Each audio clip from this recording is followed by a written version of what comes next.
দেবো। কালকে বললাম যে করে দিই, তো বাবার আমি, তুই দিলি না।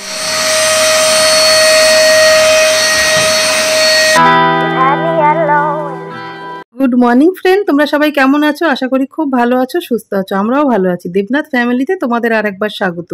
আজকে হচ্ছে বৃহস্পতিবার আর বাজে হচ্ছে এখন সকাল 7টা, কিন্তু আমার সকাল শুরু হয়েছে 5:30টায়। 5:30টায় যখন দেবনাথ গেল তখন ভাবলাম যে না, আর একটু শোবো না, অনেকগুলো কাজ আছে, মাথায় সব গুছিয়ে নিয়েছি, সে কাজগুলো এক এক করে আমাকে সবই সারতে হবে, সেই জন্য আর শুইনি। তারপরে তোমার 5:30টায় উঠে ময়লার গাড়িটাও দেখলাম 5:30টায় একবার চলে এসছে, তাই জন্য ভাবলাম ময়লাটাও একবার ফেলে দিই। দিয়ে তারপরে বাসি কাজ সেরে স্নান করে ঠাকুর ঘরে আস্তে আস্তে 7টা বেজে গেছে। তা ঠাকুর ঘরে বৃহস্পতিবার একটু কাজ বেশি থাকে, তাই দেখো ঠাকুর ঘরে এসে ঠাকুর ঘরের যত নিচে আসন পাতা থাকে সেগুলো সব বৃহস্পতিবার করে তুলে দিই। তো সেগুলো তুলে দিয়ে সব ঠাকুরকে মুছিয়ে, মা লক্ষ্মীকে তো দেখতেই পেলে ঘি মধু দিয়ে স্নান করিয়ে পিঙ্ক কালার একটা শাড়ি পরিয়ে দিচ্ছি। তা আমার মা লক্ষ্মীকে কেমন লাগছে অবশ্যই কমেন্টে জানিও। তারপরে এবার ঠাকুরের সব চন্দন মাখিয়ে এক এক করে সব ঠাকুরকে মালাগুলো পরিয়ে দেবো। বৃহস্পতিবার বলে না, প্রত্যেক দিন যদি সকাল সকাল উঠে বাসি কাজ সেরে স্নান করে একবার ঠাকুরটা দেওয়া যায় না, দেখবে সব কাজই যেন ভীষণ তাড়াতাড়ি হয়ে যায়, জানো তো। মানে মনেই হয় না যেন কাজগুলো এগিয়ে যাচ্ছে, কিন্তু ঠাকুর যদি দেওয়া পড়ে থাকে না, দেখবে সেদিনকে আর কোনো কাজ এগোতে চায় না। তো এটা আমরা আজকের থেকে না, আমরা বহু বছর ধরে একই রকম চলে আসছি। যখন আমাদের গ্রামের বাড়িতে মাটির ঘর ছিল, তখন তো ননিয়া মানে দেবনাথ আসতো 5:30টার ট্রেনে, তখন আমার তার আগে আমাদের উঠোন বাড়ি নেতা দেওয়া, ঘর নেতা দেওয়া, তারপরেও ঘর থেকে বেরোতো, বাসি কাজ না সারলেও ঘর থেকে কখনো বেরোতো না। তো এইভাবেই আমরা চলে আসছি, আর এইভাবেই নিয়ম করে সংসার করে আমরা সত্যিই খুব ভালো আছি, সুস্থ আছি গুরুর আশীর্বাদে।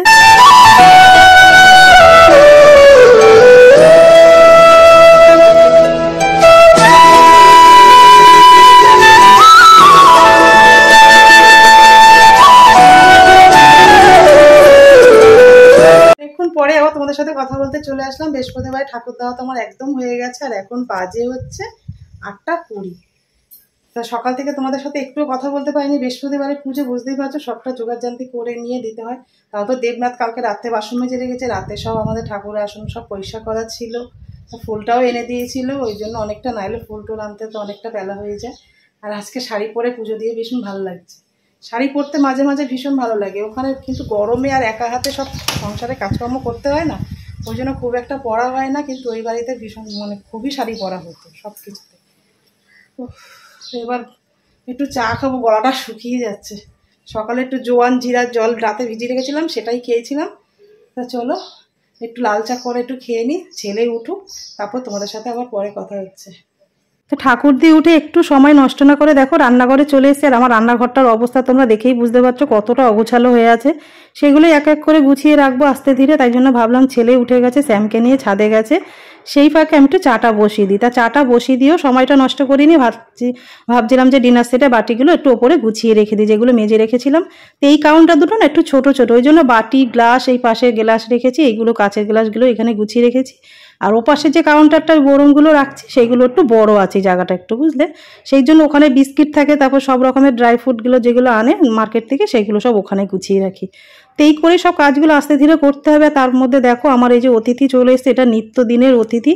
ও আসলেই হাত থেকে বিস্কিট, ওকে জল রেখে দিই, দেখো কাপের মধ্যে 1 কাপ করে জল, ও বিস্কিট ভিজিয়ে ভিজিয়ে জল খায়, জানো তো। মানে এত বুদ্ধি, আমি কাক অনেক রকমের দেখেছি, কিন্তু এই কাকটা না এত বুদ্ধি, বিস্কিট দিলেই ওই কাকে ওই মানে তোমার কাপের মধ্যে যে জল দিই সেটার মধ্যে ভিজিয়ে ভিজিয়ে বিস্কুটটা সবটা খায়।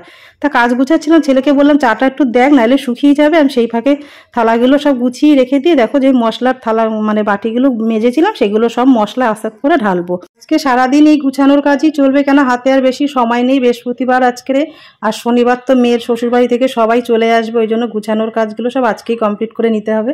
আর সেই ফাঁকে দেখো চা খেতে ছেলে আর আমি বসে পড়েছি। এই চা খেতে খেতে ছেলে আর মার যতটুকু গল্প, তারপর ওর কাজে চলে যাবে ক্লাস করাতে, আর আমি আমার মতন কাজ করতে লেগে পড়বো। তা আমি ভোরবেলা উঠে কিভাবে কাজ করলে তাড়াতাড়ি সেই কাজগুলোকে গুছিয়ে করতে পারি, সেইগুলোই তোমাদের সাথে শেয়ার করবো। আর কাজগুলো কি করব সেটা আগের দিনই চিন্তাগুলো আমি মাথার মধ্যে করে রাখি, যে পরের দিন সকালে আমি কিভাবে কাজ করবো। তো চলো তোমাদের সাথে পরে গিয়ে আবার কথা হচ্ছে।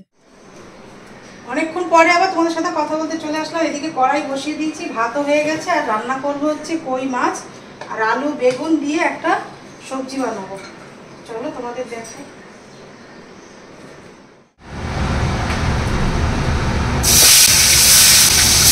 মাছগুলো ভাজা এপিট হয়ে গেছে, এবার এপিটটা উল্টে দেবো।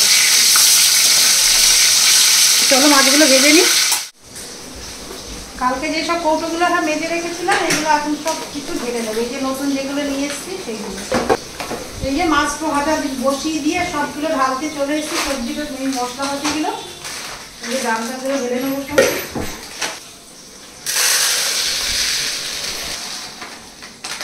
এই 1 কেজি ছোলার ডাল সবটাই ধরে গেছে। বর্ষা চারিদিকে বৃষ্টি হচ্ছে না, সবসময় বড়িগুলো এমনি রাখলে না নষ্ট হয়ে যাবে। এই যে একটুখানি হালকা শুকনো খোলায় তেলে রেখে দিয়েছি, এটা আবার অনেকদিন ধরে রাখা যাবে, আর নষ্ট হবে না।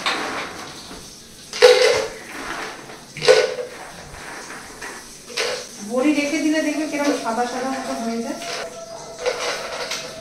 এখন চিনিগুলো সব এবার এর মধ্যে যে স্টিলের কৌটোতে ছিল সেগুলো সব ও শোয়াই না, আমাদের ঘরে দিলে ও শোবেই না। স্যামকে আমার ঘরে রেখেছে, বাবুর ঘরটা পয়সা করছে, বালকনি করতে দেয়নি ও আমাকে, নিজে করছে। আমারও করতে হবে, রান্নাটা তাড়াতাড়ি করে নিই। চলো এগুলো সব কৌটোগুলো ভরে, অনেক মশলা ঢালার আছে এখন। মশলাগুলো এর মধ্যে যেগুলো রেখেছিলাম কালকে সব ভরে দেবো একা।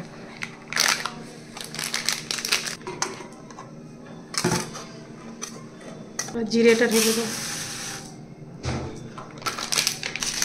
সর্ষে,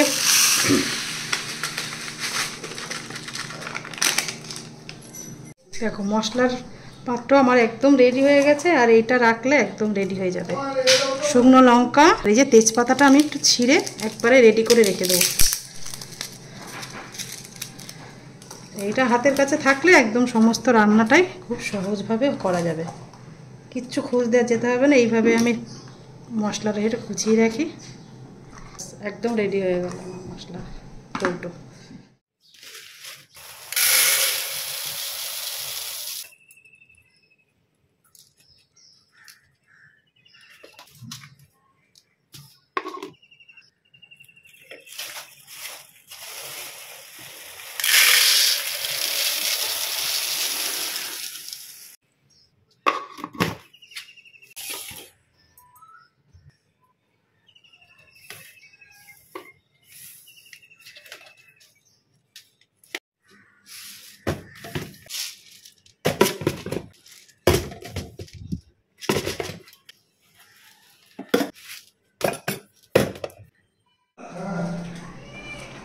এক বস্তা নিয়ে এসছো? লাগবে না আবার, ওই সময় পাঁচটা সব লোকজন। কি খুঁজছিস? কি বলছে, আমার রান্না করতে দিচ্ছে না তোমার ছেলে, শুধু বলে একবার এটা দাও।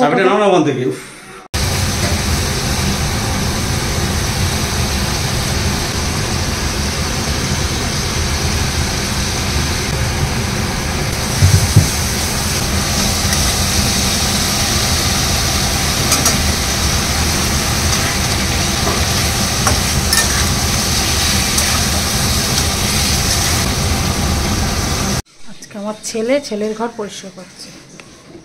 দেখ বাবু ঘরে কি অবস্থা তোর, কালকে বললাম যে করে দিই, তোর বাবার আমি, তুই দিলি না আমাদের, বুঝেছিস? কালকে তো করে, কি ভেঙে ফেলেছিস? এগুলো এটার মধ্যে সব স্যামের জিনিসপত্র থাকে, সে তালদি থাকতে কিনেছিলাম এটা। দেখো তোমার ছেলে কত কাজের, বাবা কাজের, তার ছেলে কাজের হবে না? এই ফেসটা দেখি দাও, দেখি একটু, ওই একদম দেখো। হ্যাঁ কি কর, আজকে ঝোল ঝাড়বি না কিন্তু বৃহস্পতিবার, আবার কালকের মতন আবার শুরু করেছো তোমরা। ঘাটের তল থেকে দেখো বাবুর ময়লা কত, কি অবস্থা। স্যামের লোমেতেই আরো বেশি নোংরা হয়ে গেছে। দুদিন পর পয়সা করতে, কিন্তু বাবুরটা তো করাই হয় না একদম। সারাক্ষণ ঘরের মধ্যে এসি চালিয়ে যদি ওর ঘরে থাকে তাহলে কিভাবে হবে।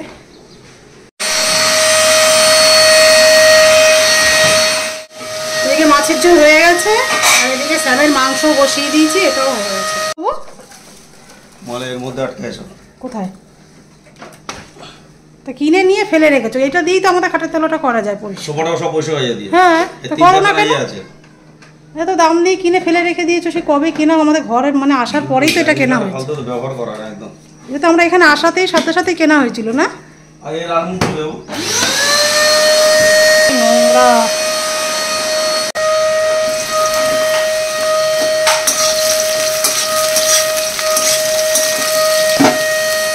স্নান করে আসলাম, 3:30 বেজে গেছে, এখনো ভাত খাওয়া হয়নি। গিয়ে এক্ষুনি দুপুরের ঠাকুরটাও দিয়ে নিলাম, অনেকটাই বেলা হয়ে গেছে, কদিন ধরে সমানে কাজ চলছে তো ঘরে, তাই জন্য। তো চলো আজকে কি রান্না করছি তোমাদেরকে একবার দেখি। পেঁয়াজ, টমেটো, আলু দিয়ে একটা সবজি বানিয়েছি। এই সবজিটা খেতে দারুণ লাগে, রুটি দিয়ে, পরোটা দিয়ে, ভাত দিয়ে, সবটাই ভালো লাগে খেতে। আর এই যে কই মাছের একটু হালকা করে ঝোল বানিয়েছি জিরে বাটা দিয়ে, ব্যাস এই রান্না করেছি আজকে। আজকে বৃহস্পতিবারে এই রান্না। আর এই তো ভাত হয়ে গেছে, শ্যামের খাওয়া হয়ে গেছে, এবার আমরা খাবো। ভোরবেলায় উঠে সমস্ত কাজ তাড়াহুড়া করে আমি যেভাবে গুছিয়ে করি সেইগুলোই আজকে তোমাদের সাথে সবটাই শেয়ার করলাম। কেমন লাগলো ব্লগটা আজকের অবশ্যই কমেন্টে জানিও। ভালো লেগে থাকলে লাইক কমেন্ট শেয়ার করো। আমার চ্যানেল নতুন হলে অবশ্যই সাবস্ক্রাইব করো।